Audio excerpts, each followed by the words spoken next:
Prayer means you're telling God what to do. You think you're God's consultant. Meditation means you just shut up.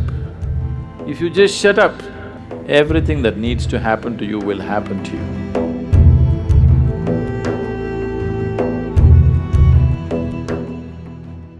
So touching that dimension which is beyond the physical means you want to touch that dimension which is the basis of the physical.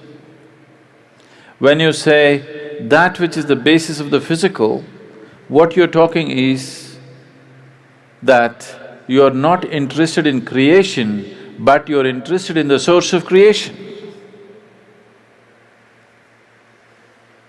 There, if you go and stand in front of the Creator, at least there you must keep your ideas down, isn't it? Your ideas must be kept down for some time when the Creator is here, isn't it so? Isn't he the biggest idea? It's like, there was a man in Pennsylvania, where are you from? Ah. It rains, it doesn't flood there. That's why we put Seattle on the coast. Otherwise, it would flood, that place. So Pennsylvania, there was a man in Pennsylvania. Once there was a big flood and… Are you okay if there's a joke inside a joke? You're all right. The flood was beginning to happen, the water was filling up, and there was a very enthusiastic young journalist who was reporting stage by stage, hour by hour as to how the flood is progressing, Because that is journalism. Somebody is drowning, report to the world, this man is drowning, look at him drowning, take it on the video and show it to everybody how a man drowns. You don't throw the goddamn camera and get the man, no. You show the whole world how a man can drown in a flood. So, these are not the days of video cameras, only, Morse code is how the report is being filed.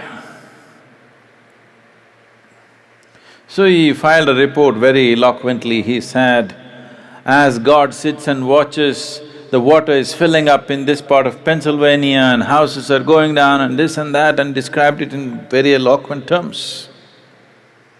Then he immediately got a response from his editor, leave the flood, interview God. God is sitting and watching, he thought he's somewhere here and forget about the flood, interview God. They didn't get to interview him, it continued.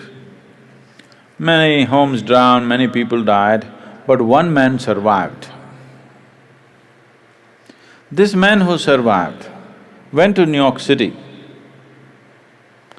and shared among people how he survived a Pennsylvania flood where so many people died.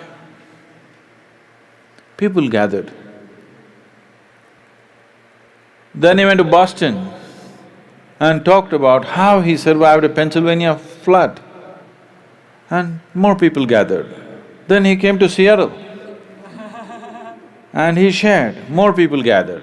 Then he started his roadshow, city to city, talking and talking about how he survived a Pennsylvania flood. He became a famous speaker in America, and then naturally,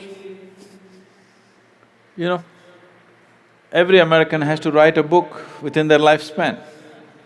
So he wrote a book, how he survived a Pennsylvania flood. It became famous, he spoke everywhere, and his engagements became international. He became a millionaire, sold millions of books. All his life he only spoke about how he survived the Pennsylvania flood. And one day he died, not in a flood, he died. And they had an assembly He went through the pearly gates, and there was an assembly of people and there was an opportunity to speak. A few people could speak. So he told his neighbors, I will share my experience about how I survived Pennsylvania flood. Somebody nudged him and said, there is no one in the audience.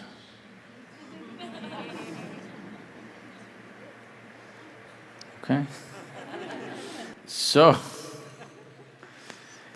now you don't go stand in front of that which is the basis of creation and throw your ideas at him.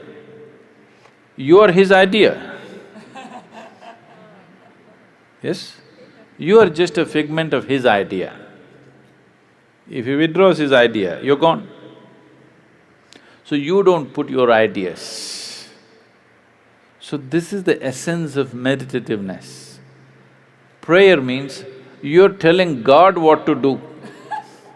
You think you're God's consultant. Meditation means you have understood your limitations, now you just shut up. If you just shut up on all levels, everything that needs to happen to you will happen to you. All the training is just to help them to shut up. That you don't throw your silly ideas at the Creator, you just shut up.